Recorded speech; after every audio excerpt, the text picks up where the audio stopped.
আমরা এখন ৬ নম্বর ক্লাসটি করব। ৬ নম্বর ক্লাসটিতে আমরা জানব ওয়াজিব গুন্নার সূত্রটি। ওয়াজিব গুন্নার সূত্রটি হচ্ছে নুন এবং মিম। নুন এবং মিমের উপর তাসদিদ হলে গুন্নাহ করা ওয়াজিব। তো নুনে এবং মিম অর্থাৎ এই দুটা হরফই, আর কোনো হরফ না। নুন এবং মিমের উপরে তাসদিদ হলে আমরা এটা গুন্নাহ করব। এবং গুন্নাহ আমরা কিভাবে করব? অর্থাৎ নুনের উপর এবং মিমের উপর যখন তাসদিদটা থাকবে তখন আমরা কিছু সময় নিব, অর্থাৎ একটু দেরি করব।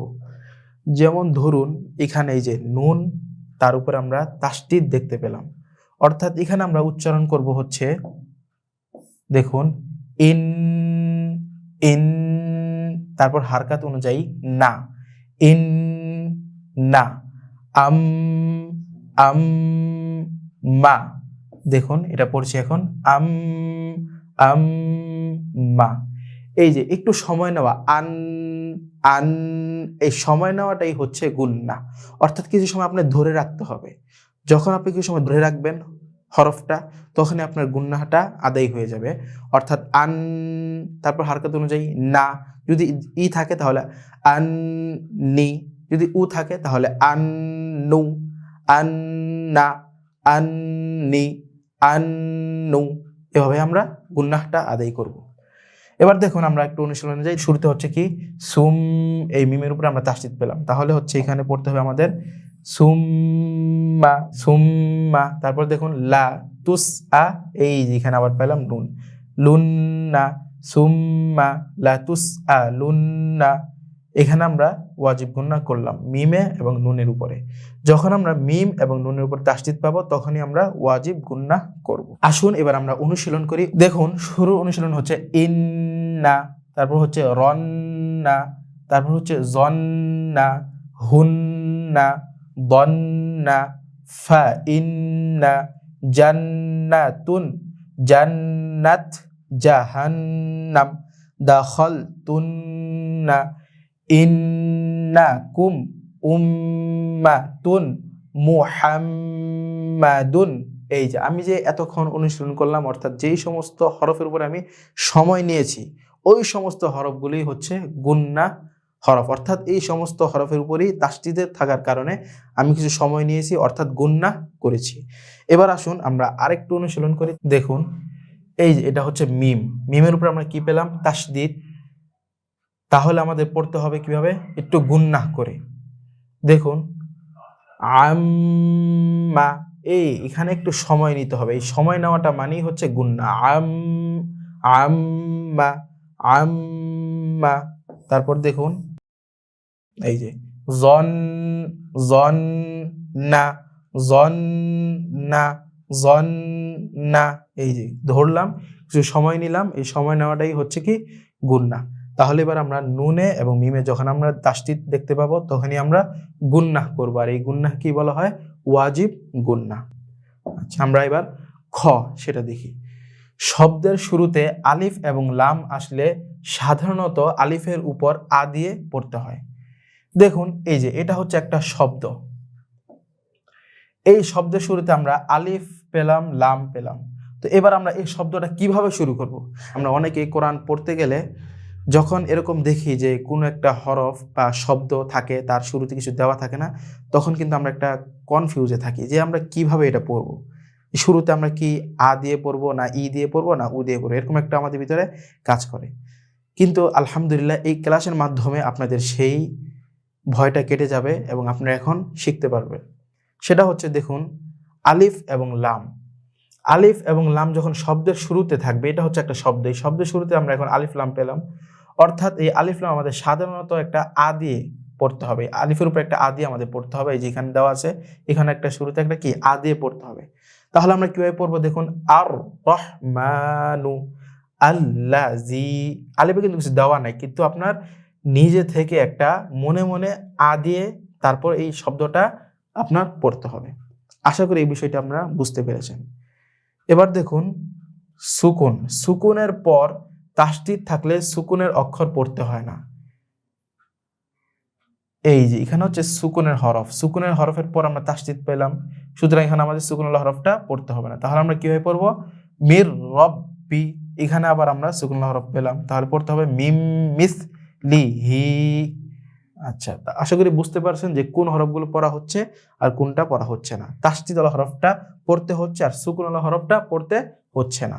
তাহলে এবার দেখুন আং তা আবাত তুম, এই যে বা সরাসরি তাকে গিয়ে ধরছে, আবাত তুম। শুধু এই সুকুন ওয়ালা হরফগুলো কিন্তু আবার লেখায় আসবে কিন্তু পড়ায় আসবে না। যদি আপনি আবাত তুম শব্দটা লিখতে যান তাহলে কিন্তু আপনার দালটা লিখতে হবে, কিন্তু পড়ার সময় আপনার দালটা পড়তে হবে না, বা ডাইরেক্ট সরাসরি তাকে গিয়ে ধরবে এবং সেটাই পড়তে হবে। আবাত তুম আং তুম মিম মিসলিহি মির রব্বি, এইভাবে আপনাদের পড়তে হবে। এবার দেখুন তানবিনের পর তাসদিদ থাকলে এক আ বা এক ই বা উ বাদ যায়। দেখুন এবার এই যে লাম, লামের উপরে কিন্তু দুইটা উন দেওয়া, তাহলে আমাদের একটা উন পড়তে হবে। এখানে দেখুন তানবিন অর্থাৎ বার নিচে দুইটা তানবিন অর্থাৎ ই দেওয়া, তাহলে আমাদের একটা ই পড়তে হবে, কারণ হচ্ছে তানবিনের পর যদি তাসদিদ থাকে, এই যে এখানে হচ্ছে তাসদিদ, তাসদিদটা পেলাম, এই যে এখানে আমরা দেখতে পাই এই যে তাসদিদ, এই তাসদিদের কারণে আমাদের এই তাসদিদওয়ালা হরফের কারণে আমাদের দুইটা উন বা দুইটা আন বা দুইটা ইন যাই থাকুক না কেন আমাদের একটা দিয়ে পড়তে হবে। তাহলে কিভাবে পড়বো?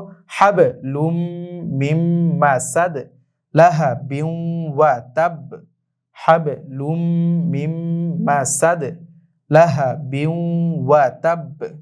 শুধু একটা ই একটা উ একটা আদি আমাদের পড়তে হবে, যদিও এটা লেখায় আসবে দুটো ইন উন আন, কিন্তু পড়ায় হবে একটা, তার কারণ হচ্ছে তার পরের হরফে আমরা তাসদিদ পেয়েছি এই কারণে। দেখুন লক্ষণীয়, আলিফের ডানে আ হলে এক আলিফ টান হয়, অর্থাৎ আলিফের ডানে যদি আ হয়, আ হলে এক আলিফ আমাদের টান দিয়ে পড়তে হবে। এই যে দেখুন এখানে আমি বা লিখলাম, এটা হচ্ছে আলিফ, তাহলে আলিফের ডানে আমরা আ পেয়েছি, কারণ আমাদের এটা এক আলিফ টান দিয়ে পড়তে হবে। দেখুন এখানে যদি আমরা দেখি, দেখুন এই যে আলিফের ডানে আমরা আ পেয়েছি, এটা আমরা এক আলিফ টান দিয়ে পড়তে হবে, এক আলিফ টান দিয়ে তা তা বা, এভাবে। দেখুন আলিফের ডানে আমরা আ পেয়েছি, এটা আমাদের পড়তে হবে এক আলিফ টান দিয়ে সা, অর্থাৎ আলিফের ডানে আমরা যখনই আ পাবো তখন আমাদের এক আলিফ টান দিয়ে পড়তে হবে। আলহামদুলিল্লাহ, এখন আমরা শিখব উচ্চারণের পার্থক্য। আলিফ এবং আইন এর পার্থক্যগুলো দেখেন। আলিমুন, আলিমুন, আলিমুন, আলিমুন, দুইটা কিন্তু একই রকম লাগে, বাট এটা একই রকম না।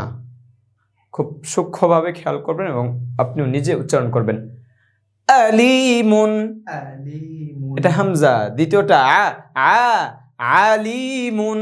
আলিমুন, ইয়ামুরু, ইয়ামুরু, হামজা জমিয়ে ফেলতে হবে, ইয়ামুরু, ইয়ামুরু, ইয়ামুরু, ইয়ামুরু, আইন ইয়ামুরু, ইয়ামুরু, জাআ,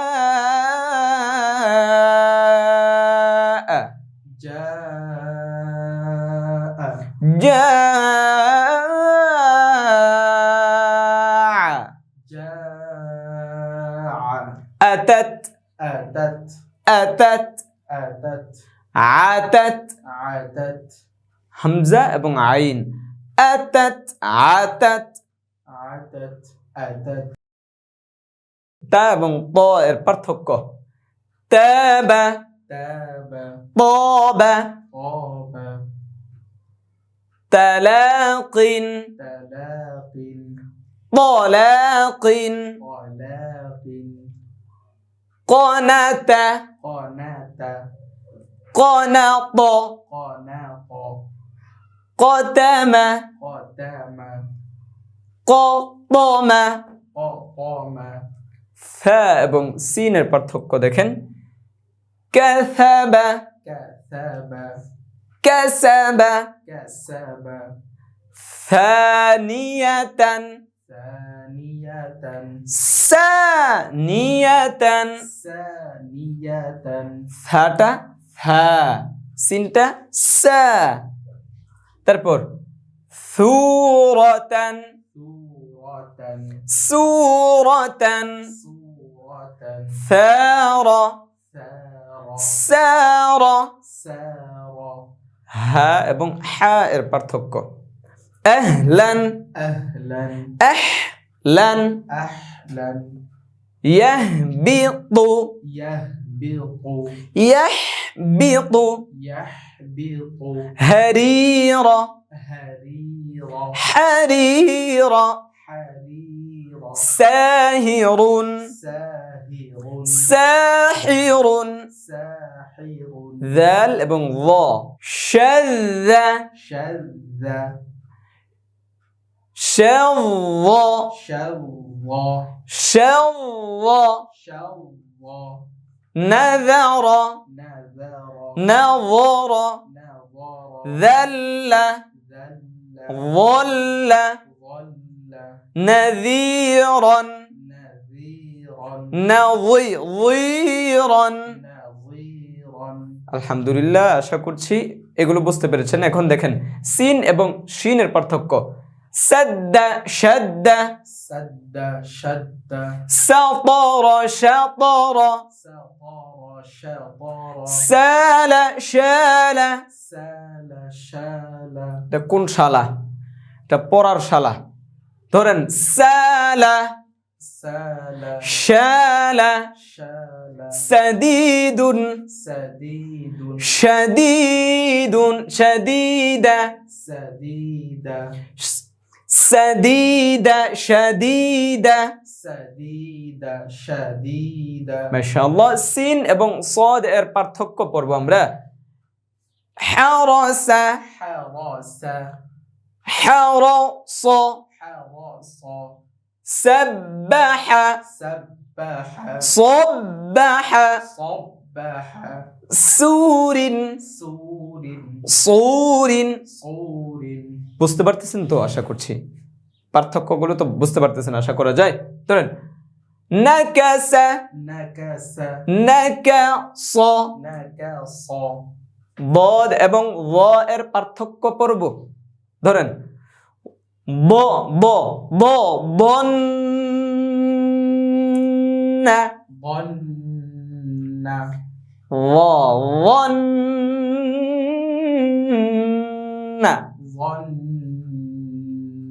নাযিরাতুন ناظرة নাযিরাতুন ناظرة ضنين ظنين ظنين ظنين ضل ظل ضل ظل কাফ এবং কফের পার্থক্য কাদার كدر قدر قدر আকবার أكبر আকবার أقبر দেখছেন কত পার্থক্য কাফ এবং কফের আকবার আকবার أكبر أقبر حك حك حق حق كدحا كدحا قدحا قدحا জা এবং ল এর পার্থক্য জাল্লা زل ظل ظل حافظun حافز حافظ